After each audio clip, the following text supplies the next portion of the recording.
오늘 본문은 바로 앞에 예수님을 향해서 오실 그이가 당신이오니까 라고 물었던 세례요한의 질문에 대답을 하신 후에 그 세례요한에 대한 주님의 평가가 소개됩니다. 세례요한은 선지자보다 더 나은 자이고 여자가 낳은 자 중에 이보다 더 큰 사람이 없다라고 말씀하시면서 그가 바로 너희들이 기다렸던 엘리야다라고 말씀하시는 거예요. 그러면서 이 세대를 무엇에 비유할고 하시면서 장터에 노는 아이들의 비유를 통해서 세례요한도 예수님도 믿지 않는 이 세대의 믿음 없음을 꾸짖으시죠. 그러면서 권능을 가장 많이 했음에도 불구하고 믿지 않았던 고을들을 책망하시는 내용이 이어서 나옵니다. 간단하게 설명을 드렸지만 사실 오늘 본문은 마태복음에서 매우 어려운 본문 중에 하나입니다. 12절에 천국은 침노를 당하나니 침노하는 자는 빼앗느니라 라는 이 구절의 해석도 그렇고 16절부터 나오는 장터에 노는 아이들의 비유, 그리고 19절 끝에 지혜는 그 행한 일로 인하여 옳다함을 얻느니라, 이걸 어떻게 해석할 것인가에 대한 문제는요, 우리가 생각하는 것보다 만만치 않은 해석적인 어려움을 안고 있는 구절들입니다. 왜냐하면 이 구절들은 헬라 원문을 보면 정확하게 반대되는 두 가지 해석을 다 할 수 있는, 두 가지 해석을 다 포함하는 구절이기 때문입니다. 그래서 해석이 어려운 건데요. 그런데 우리에게 어렵지 않는 것은 이 두 가지 중에 우리는 하나를 취해서 이해하고 번역해 놓았기 때문이죠. 그러나 여전히 두 해석에 대한 팽팽한 논쟁들이 있는 구절들입니다. 성경 번역본에 이것이 어떤 것은 이렇게, 어떤 것은 이렇게 다 따로 해석되어 있기 때문이에요. 이럴 땐 문맥 속에서 해석을 해야 합니다. 오늘 본문은 예수님의 연속된 말씀인데 구절 하나하나를 해석하기 앞서서 먼저 이 전체 문맥을 파악해야 합니다. 과연 예수님은 무엇을 말씀하시려고 했을까? 이 말씀의 전체적인 의도는 무엇인가? 이걸 파악해야 하는 거예요. 사실 이 말씀은 세례 요한이 어떤 사람인지를 말하고 있는 것 같지만 말씀의 핵심은 세례 요한이 아니에요. 예수님의 말씀의 요지는 세례 요한이 바로 너희들이 그렇게 기다린 엘리야다라는 건데, 그 말씀인 즉슨 세례 요한이 엘리야라면 이 세례 요한이 소개한 나는 누구이겠는가? 내가 곧 오실 메시아다. 결국 이 말씀을 하시려는 거죠. 여기서 11절 말씀을 잠시 좀 설명을 하고 넘어가야 할 필요가 있는데요. 11절에 내가 진실로 너에게 말하노니 여자가 낳은 자 중에 세례 요한보다 큰 이가 일어남이 없도다. 그러나 천국에는 극히 작은 자라도 그보다 크니라. 자, 먼저 예수님은 왜 세례 요한을 여자가 낳은 자 중에 가장 크다고 하셨을까요? 13절에 그 이유가 나옵니다. 13절에 모든 선지자와 율법이 예언한 것은 요한까지니. 자, 여기서 여자가 낳은 자라는 건 바로 요한까지 모든 사람들을 다 포함하는 거잖아요. 에덴 동산의 아람 때부터 요한의 때까지는 그럼 무슨 시대라는 겁니까? 예언의 시대라는 거죠. 예언된 오실 메시아를 기다리는 시대란 말이죠. 그런데 그 시대 속에서 왜 요한이 이렇게 가장 클까요? 바로 이 예언의 성취를 보았기 때문입니다. 예언된 이 메시아를 보았기 때문이죠. 마태복음 13장 16절입니다. 예수님의 말씀이에요. 그러나 너희 눈은 봄으로 너희 귀는 들음으로 복이 있도다. 뭘 듣고 뭘 보았다는 겁니까? 내가 진실로 너희에게 이르노니 많은 선지자와 의인이 너희가 보는 것을 보고자 하여도 보지 못하였고 너희가 듣는 것을 듣고자 해도 듣지 못하였느니라. 자, 여기서 듣고자 하는 것, 보고자 하는 것이 누구였어요? 예수 그리스도. 그가 전하는 바로 이 복음의 메시지잖아요. 그는 이 예언의 실체인 예수를 보았기 때문입니다. 그래서 가장 큰 자라고 하신 거예요. 그런데 왜 또 그래 놓고는 이렇게 여자가 낳은 자 중에 가장 큰 자이지만 천국에서는 극히 작은 자보다 더 작다라고 하셨을까 말입니다. 그는 비록 이 예언의 성취인 메시아가 오시는 것은 보았지만 그가 이루신 이 구원의 능력은 온전히 다 보지 못했기 때문입니다. 예수님이 우리의 죄를 대속해 죽으시고 다시 부활하셔서 우리에게 성령을 부어주심으로 누리게 되는 진짜 이 천국의 이 능력, 이 천국을 온전히 맛보지 못하고 죽었기 때문이죠. 여러분, 이건 그가 천국에 가지 못했다거나 아니면 거기서 가장 낮은 자로 살고 있다는 말이 아니라 당신이 오시는 것을 보는 이 은혜도 매우 크지만 그러나 당신이 오셔서 이루신 이 능력과 그 완성의 혜택을 누리는 이건 더 비할 바 없이 크다. 이걸 말씀하시는 거예요. 천국은 이 모든 것을 누리는 곳이기 때문이에요. 자, 어쨌든 이 요한이 바로 오실 메시아의 길을 준비한 엘리야였고 그가 증거한 이 메시아가 바로 당신이셨다 이 말을 하는 거예요. 그런데 사람들은 나를 믿지 않았다라는 거예요. 왜? 바로 그 이유를 설명하시는 것이 그 다음 이어서 나오는 16절부터 나오는 장터에서 노는 아이들의 비유인 거예요. 아이들이 장터에서 결혼식과 장례식 놀이를 하면서 다른 아이들에게 왜 우리가 피리를 불어도 너는 춤추지 않느냐, 우리가 슬피 울어도 가슴을 치지 않느냐 하면서 실랑이를 벌이는 이야기예요. 여러분, 이 비유의 의미는 무엇일까요? 우리가 그냥 보면 세례요한과 예수님을 보면서 우려할 때 울지 않고 춤을 춰야 할 때 추지 않는 세례요한과 주님의 이 복음 전파에 전혀 반응이 없는 이스라엘 백성들의 영적인 무감각함을 지적하고 있는 것처럼 보입니다. 대개 우리는 그렇게 해석을 해왔어요. 그런데 여러분, 여기서 누구를 무엇에 비유하고 있는지 그 비유의 대상을 제대로 파악해야 합니다. 여기서 우리가 누구를 말하는가, 이걸 해석하는 게 중요합니다. 즉, 우리가 피리를 부는데 너희는 춤추지 않았고 우리가 곡을 하는데 너희가 울지 않다, 가슴을 치지 않았다라는 이 말을 지금 누가 누구에게 하고 있는가 하는 거예요. 보통 요한과 예수님이 이 세대를 보고 한 말이라고 생각하는데, 사실은 이 말은 이 세대 사람들이 요한과 예수님에게 하고 있는 불평이에요. 예수님이 이 세대를 무엇에 비유할까 하시면서 이 비유를 하신 거잖아요. 바로 이 세대가 장터에서 놀면서 왜 우리가 노는 것처럼 당신은 그것에 따라 우리가 노는 방식대로 따라하지 않느냐, 우리가 정해놓은 이 규칙대로 참여하지 않느냐고 따지는 아이들과 같다고 하시는 거예요.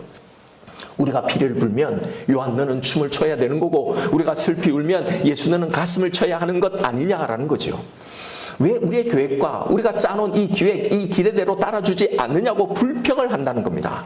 이렇게 이 세대 사람들은 자신들의 이 계획과 기대에 따라주지 않는 요한과 예수님에 대해서 비난하며 믿지 않는다라는 거예요.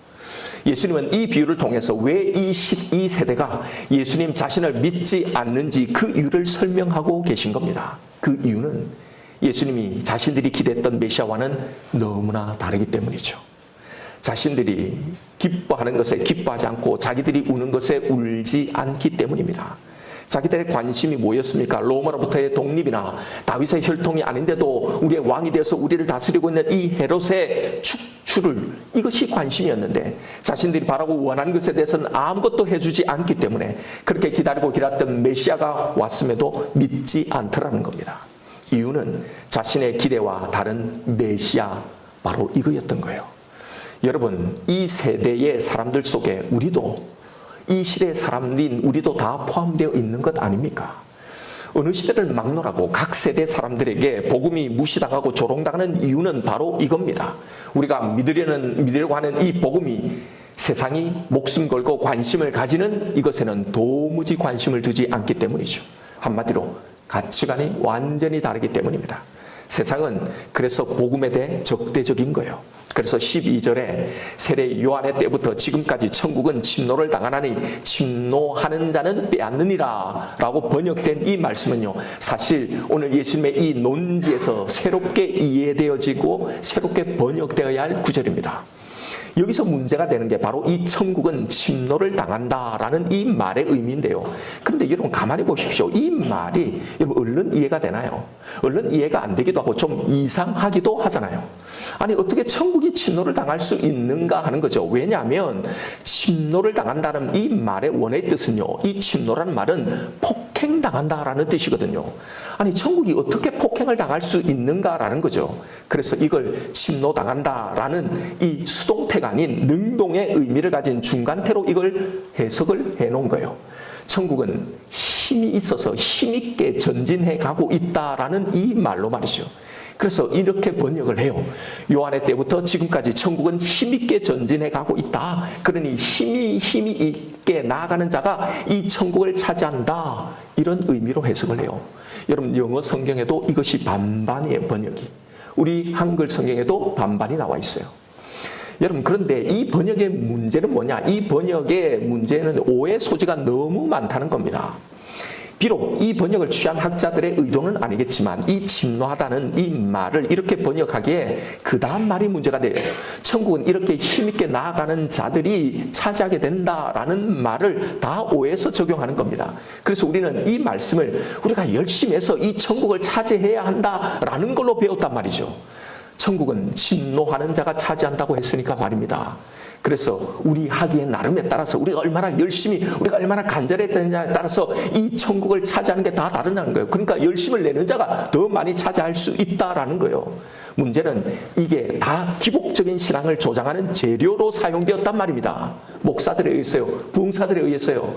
열심히 침노해서 그래서 우리가 구하고 간구하고 부르짖고 차지해야 되는 이 천국, 이게 결국 뭐겠어요? 결국 내가 원하는 복이죠. 내 기도 제목, 그것에 대한 응답이란 말입니다. 그래서 부흥 집회 때마다 열심히 기도해라, 열심히 간구해라. 예수님이 침노하는 자가 천국을 차지한다고 했으니 너희들이 열심히 간구하고 우리가 열심히 기도하고 나아갈 때 이런 천국을 우리가 더 많이 차지할 수 있다. 여러분, 이 말에 우리는 열광하고 이 말에 은혜를 다 받아왔잖아요. 그러나 여러분, 이 말씀은 그런 의미가 전혀 아닙니다. 우선 이 침노하다라는 이 단어가 초기 기독교 문헌에서 긍정적으로 쓰인 예는 없습니다. 다 폭행당하다, 빼앗다, 강탈하다는 의미로, 부정적인 의미로만 쓰인 단어예요. 그래서 이걸 그대로 적을 수는 없잖아요. 순화해서 침노하다, 침노라는 단어로 번역을 해놓은 거란 말입니다. 즉 원어의 뜻을 그대로 가지고 번역하면 천국은, 즉 하나님의 나라가 지금 폭행을 당하고 있다라는 거예요. 천국이 이런 폭력 앞에 노출되어 있다는 겁니다. 그래서 침노하는 자가 빼앗느니라 라는 말은요, 이 폭력을 행하는 자에 의해서 하나님의 나라가 강탈당한다는 이 의미인 거예요. 그러니까 지금 예수님의 논지 속에서 이 구절을 번역하면 하나님 나라의 실체인 예수님의 이 오심으로 회개하라 천국이 가까웠느니라 라고 이 복음을 선포한 이 세례 요한의 때부터 지금까지 하나님의 나라가 그 대적에 의해서 공격을 받고 있다는 겁니다.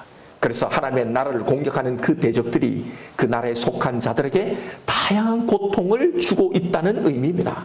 여러분, 이 대적이 누구이겠습니까? 사단과 그의 수하에 있는 이 세상의 가치들, 이 힘들이죠. 복음을 믿고 신앙생활하고 있는 우리를 공격하는 그 세력들요. 자, 그렇다면 12절의 이 의미는요, 사단은 하나님의 나라가 전파되지 못하도록 하나님의 나라 천국 복음을 향해, 그리고 그 나라에 속한 자들, 또 속하려고 하는 그런 자들을 계속 공격하면서 그들이 하나님의 나라 천국에 속하지 못하도록 계속 약탈하고 공격한다는 뜻입니다. 여러분, 이건 이 말씀을 하신 그 당시에 헤롯에 의해서 핍박을 받고 있는 이 세례 요한의 상황과 지금 예수님이 말씀하고 계신 이 복음에 대한 이 세대들의 반응과 정확하게 일맥상통하고 있는 말씀인 거예요. 여러분, 복음이 증거되어지는 곳에는 반드시 대적들의 공격이 있습니다. 복음의 가치와 능력을 선포하는 곳에는 반드시 세상적인 저항이 있단 말이에요. 누가 신앙의 길, 예수 그리스도를 쫓아가는 이 길이 꽃길이고 형통이고 탄탄한 대로라고 했습니까? 십자가를 지고 가는 길이라고 했잖아요. 그래서 복음 안에 속하는 자들에게 다양한 고통이 주어진단 말입니다.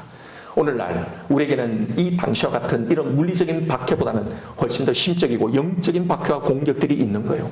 복음이면 다 된다라고 외치는 이곳에 여전히 실제 우리의 삶은 부족하고 아쉬움투성이로 보이게 그렇게 계속 만드는 겁니다. 기도해도 믿어도 해결되지 않는 일들이 우리 가운데 일어나는 거예요. 믿어도 사고가 나고 목숨을 잃고 위기에서 건짐을 당하지 못하는 일들이 신자의 삶 가운데 일어난단 말입니다. 사단은 복음의 능력이 이 세상이 이해할 수 있는 그런 방식으로, 이 세상이 보여줄 수 있는 방식으로 다 증명될 수 있다고, 보일 수 있다고 속이면서 그런 기대를 가지고 나아가는 그런 자들을 이 신앙의 길에서 하나씩 하나씩 앗아가는 겁니다. 이것이 천국을 향한, 복음을 향한, 우리의 믿음을 향한 세상의 공격입니다. 복음은 결코 세상적인 가치나 세상이 원하는 방식으로 그 가치를 드러내지 않음에도 불구하고 믿는 자들 하여금 결국은 세상적인 가치를 통해 세상적인 방식으로 복음의 능력을 확인하게 하려고 만드는 거예요. 이게 공격이란 말입니다. 내가 기도했더니 하나님이 더 좋은 환경을 내게 열어주시더라. 내가 이렇게 믿었더니 이렇게 복을 주시더라. 이렇게 간절히 기도했더니, 포기하지 않고 기도했더니 기도에 응답을 해주시더라. 이런 식으로 말입니다.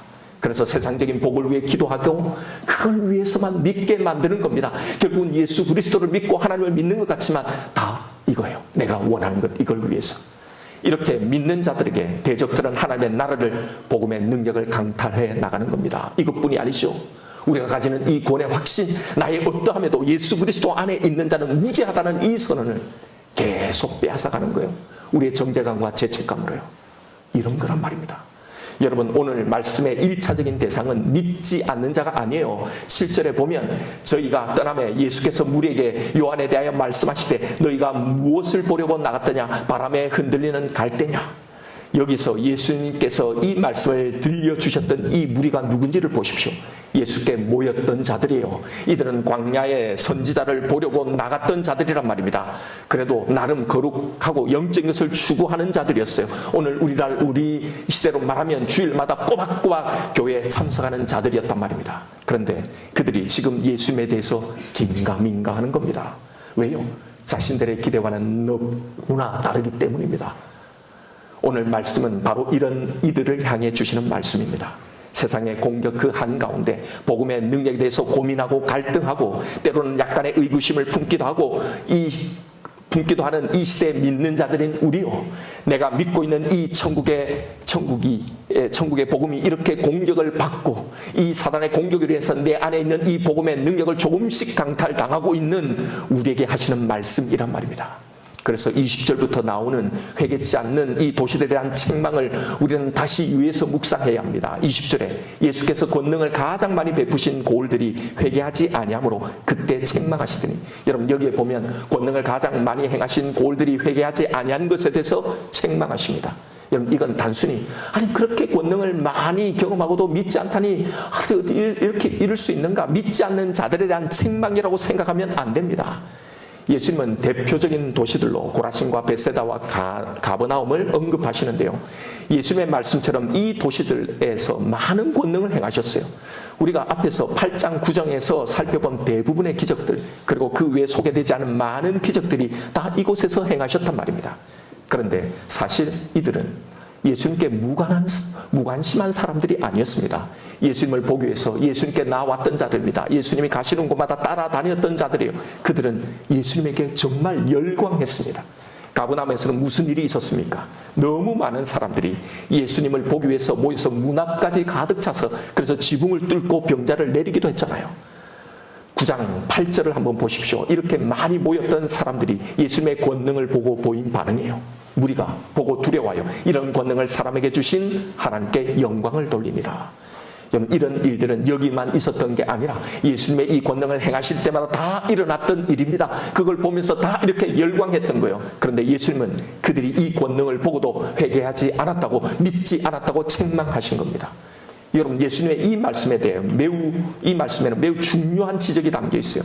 그들은 이런 기적을 베푸시는 예수님에게 분명히 열광했습니다. 가는 곳마다 인산인해를 이루며 따라다녔습니다. 그런데도 예수님은 그들이 자신을 믿지 않았다고 책망하고 계신 거예요. 왜요? 그들은 세상에서도 통하고 세상의 방식으로도 드러나고 증명되는 이 예수의 권능에 집중했지, 그 권능이 가리키는 메시아로서의 그가 주실 이 하나님의 나라, 이 참 안식과 이 만족에 대해서는 주목하지 않았던 겁니다. 그들이 기대했던 건 지금 당장 내 삶에서 증명되고, 지금 당장 내 삶에서 확인되고, 지금 당장 이 현실의 내 삶 속에서 드러나고 효과 있는 바로 그 능력이었단 말입니다. 그래서 예수에게서 그 권능과 그 기적이 사라지자 돌아선 겁니다. 더 이상 기도에 응답이 없자, 더 이상 이런 권능과 기적을 행하지 않는 예수는 자신들에게 필요가 없게 된 겁니다. 그렇게 무기력하게 잡히고 매맞고 십자가에 못 박힌 예수를 그렇게 버린 거란 말이에요. 그런 예수는 내 문제를 해결해 줄 수 없으니 말입니다. 내 기대에 아무것도 부응해 줄 수 없으니 말이에요. 여러분 잘 보십시오. 이것이 우리를 향한 말씀 아닙니까? 지금 우리에게 있는 이 복음을 공격하고 이 복음이 내 신앙 속에서 강탈당하고 있는 영적인 침노가 바로 이것 아닌가 말입니다. 이미 우리에게 이 놀라운 은혜와 이 능력을 베푸심으로 우리를 구원해 주셨음에도, 이 놀라운 은혜를 이미 체험했음에도 여전히 우리가 집중하고 바라는 것은 세상에서도 통하는 그런 권능들, 세상의 방식으로 드러나는 그런 능력들 아닌가 말입니다. 바로 이것 때문에 내 안에 임하는 이 하나님의 나라가, 그 능력이, 그 기쁨이 점점 사라지고 있지 않는가 말이에요. 그래서 처음에는 그 큰 권능을 체험하고 예수를 믿게 되었는데, 이제는 우리에게 그 권능들이, 그 기적 같은 일들이 더 이상 일어나지 않기, 그래서 사실은 힘들고, 그래서 섭섭해하고, 그래서 우울하고 침울해하고 이렇게 무기력하게 있는 것 아닌가 말이에요. 기도해도 믿어도 예수를 따라다녀도 더 이상 그 권능이 내 삶에 나타나고 증명되지 않으니까, 내 삶의 환경이 바뀌지 않으니까 이렇게 천국은 침노를 당하고 그렇게 사단은 하나님 나라에서 이 복음 아래 있는 자들을 강탈해 가고 있단 말입니다. 우리는 마태복음을 통해서 예수를 믿는다는 것이 무엇인지, 기독교의 신앙이 무엇인지를 배워오고 있습니다. 복음서잖아요. 복음에 관해 기록한 책요. 그래서 우리는 이 복음서를 읽으면서 복음이 뭔지, 성경이 말하는 복이 뭔지를 배워야 합니다. 내가 그동안 들었던 어떤 신앙의 이 이야기, 간증의 이야기가 아니라 성경의 말씀을 통해서 말입니다. 계속 말씀드리는 거지만, 그리고 계속 우리가 말씀을 통해서 확인해 오고 있는 거지만, 기독교 신앙은 세상의 가치를 통해서 증명되고 확인되지 않아요. 우리가 이 기대와 이 바람을 버리지 않는다면 우리도 똑같이 여전히 권능만을 쫓아가다 결국은 하나님을 떠날 고라신과 벳세다와 가버나움의 이 책망 아래 있을 뿐입니다. 하나님을, 예수님을, 그 복음을 믿는다면 여러분 성경을 봐야 하는 거잖아요. 내 기대가 아니라 여기에 적힌 이대로 믿어야 하는 것 아닙니까? 기독교의 신앙에서 추구하는 가치는 이 세상의 가치를 넘어서는 가치입니다. 세상의 것에 웃고 울지 않는 삶입니다. 세상에 좋은 것을 가졌다고 다 가진 것처럼 춤추지 않는 겁니다. 또한 그 반대로 그것이 없다고 죽을 것 같이 가슴을 치며 슬퍼하지 않는 삶인 겁니다. 그래서 그것이 우리가 추구하는 최상의 것이 될 수가 없는 거죠. 그래서 그것에 우리의 전부를, 우리의 목숨을 걸지 않는 겁니다. 어쩌면 세상의 기대와 정반대되는 삶, 이것이 하늘나라 사람들의 기대여야 하는 거란 말입니다. 그런데 이걸 붙들어야 하는 건데 다 세상 것들 때문에 흔들리는 겁니다. 그걸 가지지 못해서, 그런 환경이 안 돼서 다 빼앗기는 겁니다. 그래서 장터의 아이들처럼 왜 내 기도는 안 들어주는 거냐고, 그러면 당신하고는 이제는 안 놀겠다고 하는 거잖아요. 여러분, 예수님이 주신다는 세상이 알지도 줄 수도 없는 이 평안이라는 게 도대체 무엇입니까? 어떻게 이 평안을 누리게 된다는 겁니까? 세상의 방법은 우리의 평안을 망치는 그것들, 우리를 근심하게 하고 두려워하게 하고 불안하게 하는 이 모든 힘들을 막아주시거나 아예 우리의 삶 가운데 생기게 하지 않게 해주면 되는 겁니다. 그러면 평안하잖아요. 우리가 평안을 주신다는 예수님께 기대하는 것이 사실 이거잖아요. 그런데 여러분, 예수님의 평안은 그렇지 않습니다. 우리가 근심하고 두려워할 수밖에 없는 그 일이 다 없게 해줌으로 주어지는 이 평안이 아니라 예수님이 우리에게 주신 것이 무엇인지 바로 이것을 깨달음으로 누리게 되는 평안이란 말입니다. 그래서 복음 안에서 살아가는 우리의 삶에 그 근심스럽고 그 두려운 것이 여전히 내 삶 속에 존재하게 되는 겁니다. 그런데 이런 나에게 주신, 주님이 주신 그것이 이제는 얼마나 크고 강한지, 얼마나 압도적인 능력인지를 그걸 깨달은 그 다음부터는 세상의 어떤 일에도 이제는 흔들리지 않게 되는 바로 이 평안인 겁니다. 이것이 바로 예수님이 주시는 세상이 줄 수 없는 평안인 거예요. 바로 이 영혼이 깰 수 없는 이 평안 안에 내 전 운명이 있음을 믿기 때문에, 그래서 전에 나를 두렵게 하고 나를 근심하게 하고 나를 불안하게 만든 이 모든 것들을 이제는 다시는 두려워하지 않게 되는 바로 그런 평안이란 말입니다. 세상의 그 어떤 것들이 나를 좌지우지할 수 없고 나의 이 복음의 능력을 빼앗을 수 없는 이 상태요. 이게 평안이란 말입니다. 그래서 세상의 일에, 현재 우리의 어떠함에 따라 흔들리지 않는 자, 하늘의 소망을 품고 살아가는 자가 되는 겁니다. 하나님의 사랑을 믿고 그 안에서 안전함과 행복과 참 만족을 누리는 자가 되는 겁니다. 불행이라고 여겨지는 그 모든 이 세상의 삶의 환경 속에서도 하나님의 섭리하심이 여기에 있다는 걸 믿기에 감사하는 자가 되는 겁니다. 이것이 하나님이 우리에게 주신 당신의 지혜, 하늘의 지혜, 이 복음의 능력이란 말입니다. 그런데요, 이 지혜는 아무에게나 계시된 지혜가 아니란 말입니다. 그래서 은혜인 거죠. 11장 25절을 보십시오. 그때 예수께서 대답하여 이르시되 천지의 주되이신 아버지여, 이것을 지혜롭고 슬기 있는 자들에게는 숨기시고 어린 아이들에게 나타내심을 감사하나이다. 옳소이다. 이렇게 된 것이 아버지의 뜻이니이다. 내 아버지께서 모든 것을 내게 주셨으니 아버지 외에는 아들을 아는 자가 없고 아들과 또 아들의 소원대로 계시를 받은 자 외에는 아버지를 아는 자가 없느니라. 여러분, 이 지혜가 저와 여러분 우리에게 계시된 거란 말입니다. 천지의 주제이신 주인이신 하나님께서 이 지혜를 우리에게 맡기신 거란 말입니다. 그런데 19절 끝에 뭐라고 되어 있습니까? 지혜는 그 행한 일로 옳다함을 얻느니라. 여러분, 도대체 이게 무슨 의미일까요? 여러분 여기에 이 대목에 각주가 적혀있는 성경을 가지신 분들은 여기 각주에 행한 일, 이 일이 다른 번역본, 다른 성경에는 무슨 말로 나와 있는지를 보실 수 있을 거예요. 자녀들로라고 나와 있어요. 이 자녀들이 누구입니까? 방금 앞에서 말씀하신 이 계시를 주신 하나님 아버지의 자녀인 우리를 말하는 거죠. 즉 하나님 주신 이 지혜, 이 복음의 능력은 1차적으로 예수님이 행하신 이 구원의 일로 증명되기는 하지만 자녀인 우리가 그 지혜대로 행할 때, 그렇게 정말로 믿고 살아갈 때 비로소 그 지혜가 참이라는 것, 옳았다는 것이 증명된다라는 말입니다. 즉 이걸 정말로 믿고 살아가면서 이 능력과 이 힘을 누리고 살아가는 바로 우리의 삶을 통해서요. 이게 진짜 맞다는 것, 이게 옳다는 것, 이게 진리라는 것이 증명된다는 이 말인 거예요.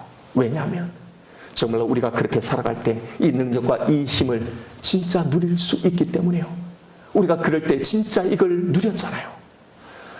바로 이 예배 자리에서 우리가 찬양 시간에 드리는 이 찬양의 마음처럼 우리의 삶의 모든 순간순간 속에서 하나님 정말 감사합니다. 하나님은 정말 신실하십니다. 하나님은 정말로 선하십니다. 하나님 이 은혜, 이 복 외에는 나에게 그 어떤 복도 필요치 않습니다라고 우리의 진심을 다해 나오는 이 고백의 바로 이 순간요. 바로 이 순간이 바로 이 복음이 옳다함을 얻게 되는 이 시간인 거란 말입니다. 그렇게 하나님은 영광을 받으시는 거예요. 여러분 다시 말씀드리지만 예수를 믿는 것이 주는 이 유익, 그 복음의 가치와 능력은요, 세상이 기대하는 방식과 세상의 가치로 입증되는 것이 아닙니다. 능력이 있으면 내 질병을 한번 고쳐봐라, 내 부도난 이 재정 상태를 한번 해결해봐라, 내 삶의 기적 같은 이 일들을 일으켜봐라, 이 문제를 좀 해결해줘봐라. 우리에게서 하나님 나라와 이 천국의 능력을 빼앗으려는 이 세상은 이렇게 복음을 공격하는 겁니다. 우리 안에 있는 이 하나님의 나라 천국을 이렇게 침노하고 빼앗아 가는 거란 말입니다. 그러나 복음의 능력은 이런 것에 애국하고 이 문제가 해결될 때 춤추는 그런 것이 아니란 말입니다. 복음의 능력은 내 삶의 형편이 어떠하든지 이미 내 삶은, 내 전 운명은 하나님 안에, 하나님 주신 이 구원 안에 있음을 믿는, 그래서 안심할 수 있는 능력입니다. 그래서 내 삶의 형편이 어떠하든지 그 삶 속에 소망이 있게 하는 능력입니다. 거기에 감사가 있게 하는 능력이에요. 내 삶의 형편이 어떠하든지 말입니다. 그래서 그 복음의 능력은 내 삶의 형편이 어떻게 바뀌든지 그걸 통해서 입증되는 것이 아니라 그 능력을 믿고 살아가는 그런 사람들의 삶, 그런 하나님의 자녀들의 삶으로 증명되어진다고 하시는 거예요. 말로만이 아니라 내가 진심으로 그렇게 살 때, 복음 안에서 참다운 만족과 기쁨 가운데 살아갈 때, 그때 세상을 향해 돈이, 건강이, 명예가, 이 세상의 가치가 우리를 공격하는 것이잖아요. 이 가치가 우리를 만족하게 하는 것이 아니라 복음이, 하나님의 사랑이 우리를 진정으로 행복하게 하고 진정으로 만족하게 한다는 이것이 증명되는 거란 말입니다. 바로 우리의 삶을 통해서 말입니다. 이런 우리의 삶이 옳다함의 증거인 거잖아요. 그래서 하나님의 그 지혜가, 그 복음의 능력이 옳다함을 받게 되는 바로 그 행함은 죽은 지 나흘이나 지난 이 무덤 앞에서도 부활의 능력을 믿으며 슬픔을 이기는 행함입니다. 집어삼킬 듯 불어닥치는 이 풍랑 한가운데서도 나와 함께 주무시는 이 주님을 보면서 이 모든 두려움을 이기는 바로 그 행함입니다. 내가 가진 믿음을 향해 세상의 온갖 침뱉음과 모욕과 조롱 속에서도 내 믿음을 칭찬하시며 내 믿음의 수고에 대해서 반드시 갚아주실 이 주님을 바라보며 이 모든 것을 전혀 개의치 않고 살아가는 바로 그 행함인 겁니다. 우리가 이런 믿음을 가지고 행할 때 우리 속에 정말로 이 모든 것을 능히 이고도 남을 하늘의 이 능력과 기쁨이 충만하게 되는 거예요. 이런 우리의 삶을 통해 하나님이 내게 계시하신 그 지혜, 그 복음이 참되다고 옳다는 것이 내 안에서 이 세상 모든 사람들 앞에서 증명되어지는 거란 말입니다. 바로 이게 신앙생활이에요. 여러분 이 사명을 우리에게 맡기신 겁니다. 우리의 행함으로 복음의 능력이 증명되도록 하는 삶. 그러네요. 세상이 목숨 거는 것에 우리도 목숨 걸며 살지 맙시다. 세상이 애통하는 것에 우리는 슬퍼하지 말고 세상이 춤추는 것에 우리는 춤추지 마십시다. 복음이 주는, 예수님이 나에게 함께 하신다는 그 믿음이 주는, 그래서 결코 내가 실패하지 않는다는 이 안전감과 기쁨과 감사가 내 마음에 떠나지 않도록 나의 천국을 공격해 들어오는 이 모든 악한 세력들과의 이 신앙의 싸움을 싸우며 나아가십시다. 여러분, 복음의 능력은 기쁘지 않는데 기쁜 것처럼, 평안하지 않는데 평안한 것처럼 속이는 자기 암시나 영적인 우격 다짐이 아니에요. 정말로 믿기만 하면 실제로 그렇게 되는, 그렇게 누릴 수 있는 영적인 능력이란 말입니다. 그런데 우리가 진짜 이걸 그대로 믿고 살지 못하니까 그런 거잖아요. 여러분, 세상의 이 공격에 내 안에 있는 이 천국을 빼앗기지 맙시다. 먼저 내 속에서 누려지고 증명되어져야 합니다. 그래서 내 속에 심겨 놓으신 거예요. 그래서 이제 내 삶 속에 문제가 생기면 그 문제를 해결하려고 동분서주하는 것이 아니라 우리가 먼저 해야 할 일은요, 당신의 독생자를 주시면서까지 나를 사랑하시는 이 하나님의 사랑, 그 복음을 붙드는 일입니다. 그 사랑, 그 복음이 주는 이 안전함을 먼저 확보하는 일이어야 하는 거란 말입니다. 이게 우리가 제일 먼저 기도해야 할 기도인 거예요. 그래야 그 문제의 결과가 내 마음을, 내 심령을 주장하지 못하는 겁니다. 내 안에 있는 천국을 침노하지 못하는 겁니다. 그래야 그 결과로 인해 가슴치며 애곡하거나 혹은 춤추거나 하지 않게 되는 겁니다. 바로 이것을 통해 우리의 문제보다 더 크신 그 하나님, 그 사랑, 그 복음의 능력이 드러나고 체험하게 되는 거란 말입니다. 이제 설교를 마칠 시간이지만 여러분에게 꼭 이 말씀은 하고 마쳐야겠습니다. 중요한 것, 그럼 이 모든 것은 어떻게 시작해야 하는가 하는 겁니다. 여기에는 정말 이것을 누리고 싶은데 그게 정말 안 되는 분들이 있을 겁니다. 진짜 나도 그렇게 잘 믿고 싶은데 안 되는 분이 있을 거예요. 이걸 어떻게 나도 누리고 증명하며 살 수 있을까요? 오늘 주님이 주신 이 말씀대로 하라는 거예요. 이게 오늘 주님이 우리에게 주신 이 모든 것에서 나오는 이 어둠의 이 심령에서 나오는 탈출구란 말입니다. 오늘 주신 주님의 말씀이 뭡니까? 먼저 나는 왜 여기에 나와 있는지, 내가 기대하는 것이 과연 무엇인지를 진심으로 깊이 물어보아야 하는 겁니다. 예수님이 사람들에게 물어보셨잖아요. 너희는 무엇을 버리고 광야에 나갔더냐?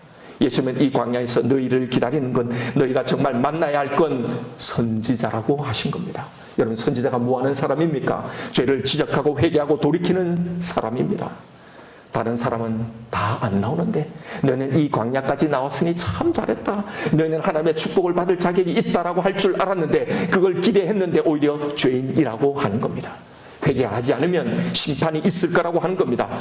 여러분, 왜 하나님은, 왜 성경은, 당시에 왜 세례 요한은 하나님께 나오는 사람들에게 축복 대신에, 위로 대신에, 평강 대신에 죄를 지적했을까요?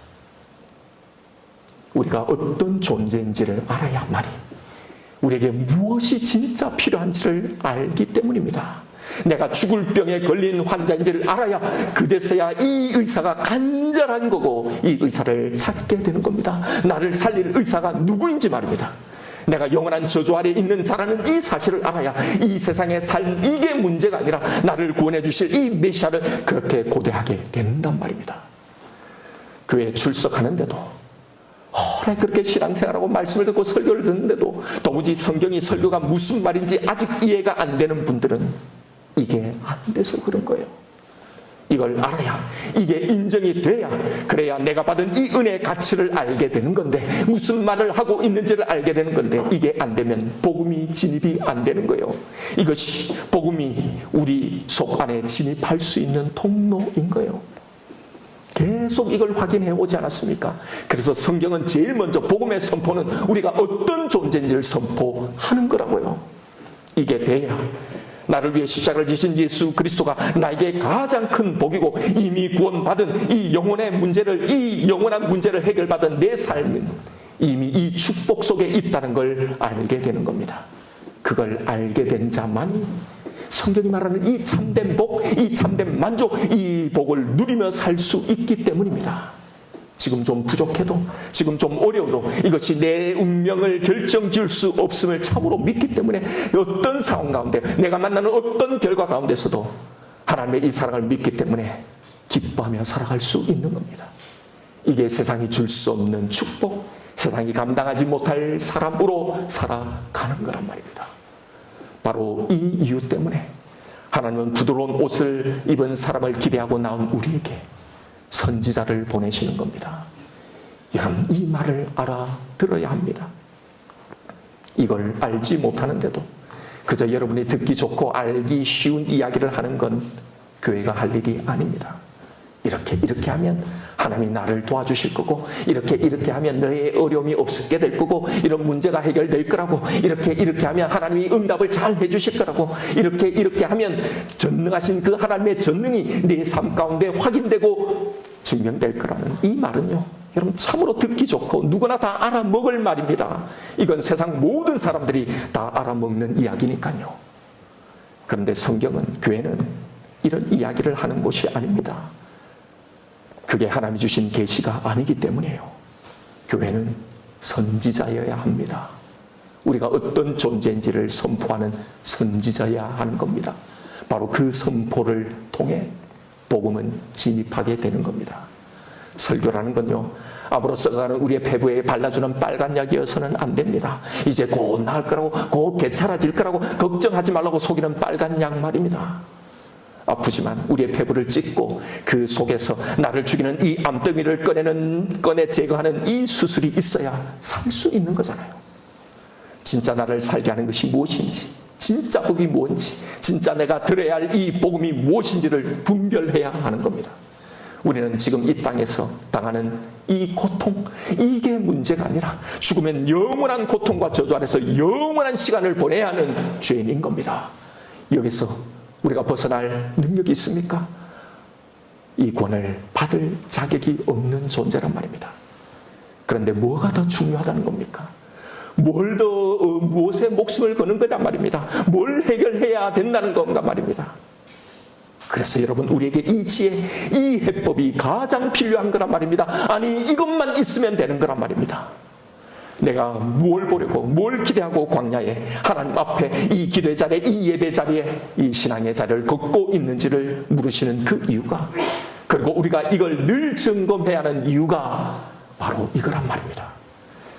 여러분, 내게 주신 천국, 내 안에 있는 천국을 침노하고 공격하고 빼앗아가는 이 사단의 노력에 아무것도 저항하지 않고 가만히 당하고 있지 마십시오. 오히려 그것에 속아서 내가 누려야 할 이 복을, 내 안에 심겨진 이 천국을 노략당하지 마십시오. 성경이 제시하는 바로 이 해법, 주님이 우리에게 주시는 이 출구로 이 어둠에서 빠져나오십시오. 한 번 해보고 몇 번 해보고 그만두지 말고 될 때까지 하고 또 하십시오. 반드시 만나게 될 겁니다. 만나게 하시려고 우리를 부르신 거니까요. 저는 26년이나 걸렸어요. 그리고도 계속 이 능력을 깨닫고 또 깨달아가는 거예요. 왜요? 내 안에도 계속 내 안에 심겨진 이 복음을 공격하는 사단의 공격이 있으니까요. 여러분, 포기하지 마십시오. 우리는 이렇게 살 사람이 아니라 사명을 받은 사람입니다. 기억하십시다. 지혜는 그 행한 일로 옳다함을 얻느니라. 하나님의 지혜, 그 복음에 담긴 이 사랑과 그 능력은 우리의 행함으로, 그렇게 우리가 진심으로 믿고 행할 때 비로소 증명되는 겁니다. 이 일을 하라고 우리를 부르신 거예요. 여러분, 일만 죽도록 하라고 시키고 부르신 것이 아니라요, 바로 이 행함을 통해 하나님 우리에게 주시고자 하는, 주님이 우리에게 주시고자 하는 이 능력을 누리며 살아가라는 겁니다. 이게 복입니다. 이 복이 무엇인지를 참으로 깨달아 그 사명을 감당하는 그 동시에 이 복의 능력을 진심으로 누리시는 저와 여러분, 우리가 되기를 주님의 이름으로 축원드립니다. 이 시간 오늘 주신 말씀 붙들고 우리 함께 기도하십시다. 이 시간 여러분, 내 신앙을, 내 심령을 한번 보십시오. 우리는 주님 앞에 나와 있습니다. 무엇을 나는 기대하며 여기에 나와 있는지를 내 마음을 살펴보십시오. 분명 행복을 기대하고 나왔는데 왜 이렇게 무기력하고 침울하고 우울한지를 말입니다. 여러분, 내 기대가 잘못된 것 아닌가요? 나는 정말 복음을 제대로 알고 있을까요? 하나님은 복음의 능력을 우리의 삶을 통해서 드러나도록 계획해 하셨는데 지금 나는 그런 합당한 삶을 살아가고 있습니까? 내 삶 속에 이 능력들은 정말 이 능력들을 경험하며 살아가고 있습니까? 혹시 우리는 여전히 세상적으로 드러나는 그 권능에 집착하여서 모여든 이 고라신과 벳세다의 사람들의 모습은 아닌가요? 여러분, 오늘 주님의 말씀을 들으십시오. 노략당하지 마십시오. 지금 현재 내가 복음으로 이겨내야 할 내 삶 속에서의 문제가 무엇인지를 보십시오. 내가 행해야 할, 그로 인해서 이 믿음이 옳다고 인정하고 증명되어야 할 것이 무엇인지를 보십시오. 그걸 붙들고 이 시간 기도하십시다. 주님, 진짜 이 복음을 알고 싶습니다. 진짜 이것을 믿고 싶습니다. 그 능력을 저도 누리고 싶습니다. 하나님, 저를 통해 이 복음의 능력이 증명되게 하여 주옵소서. 복음이면 다 되는 그 능력을 내가 먼저 누리며 살아가게 도와주옵소서. 죽음의 이 무덤 앞에서, 거센 풍랑 속에서도, 세상의 모든 조롱과 모욕 속에서도, 복음을 향하는 이 공격 속에서도 복음의 능력을 믿음으로 감사하고 만족하는 삶을 살게 하여 주옵소서. 이 시간 나에게 주신 말씀이 분명히 있을 겁니다. 우리 이 말씀 붙들고 하나님 앞에 기도하며 나아가십시다. 하나님, 정말 하나님을 잘 믿고 싶습니다. 제대로 믿고 싶습니다. 이 복음의 능력, 이 천국을 나도 소유하고 누리고 살아가고 싶습니다. 그래서 주님 앞에 나와서 이렇게 예배드리고 기도하고 신앙생활하며 이 길을 걸어가고 있는데 왜 그럴까요? 하나님, 오늘 주님을 통해 주신 이 말씀이 우리의 지도가 되게 도와주옵소서. 이 어둠에서 벗어날 수 있는 영적인 지도가 되게 도와주옵소서. 하나님, 먼저 내가 무엇을 기대하고 주님 앞에 나와 있는지를 보게 도와주옵소서. 그 기대가 하나님 주시고자 하는 이 복음과 다르기 때문에 바로 그것을 가지고 사단은 끊임없이 내 안에 있는 이 천국을 침노하고 공격하고 내 안에 있는 이 복음의 능력을 빼앗아가고 있다는 것을 깨닫게 도와주옵소서. 주님, 오늘 주님이 주시는 이 방법대로 이 영적인 싸움을 하게 도와주옵소서. 내 기대와 내가 소원하고 바라는 이것을 점점 주님을 향하게 도와주시고 주님의 기대와 맞춰가는 이 영적인 싸움이 있게 도와주옵소서. 먼저 내가 어떤 존재인지를 보게 도와주옵소서. 하나님, 이 은혜를, 이 놀라운 계시를 도무지 받을 수 없는 그런 자인데도 이 사랑을 주신 그 하나님의 사랑을 알아가게 도와주옵소서. 그 사랑이 나를 영원히 지킬 것을 믿으며 나가게 도와주옵소서. 하나님, 이것을 진심으로 믿고 나아갈 때 이 세상의 그 어떤 사단의 공격 속에서도 하나님, 내가 소유한 이 천국을 결코 빼앗기지 않고 이 천국을 점점 내 삶의 영역 모든 곳에서 확장하며 나가는 그 복을 누리며 살아가는 은혜의 삶이 되게 도와주옵소서. 하나님, 그렇게 나의 삶으로 이 복음이, 내가 믿고 있는 이 복음이 진리라는 것, 참이라는 것을 나도 확인하고 내 삶을 통해서 내게 붙여진 모든 사람들에게 증거하며 살아가는 복된 우리의 삶이 되게 도와주옵소서. 감사하며 예수 그리스도 이름으로 간절히 축복하며 기도하옵나이다. 아멘.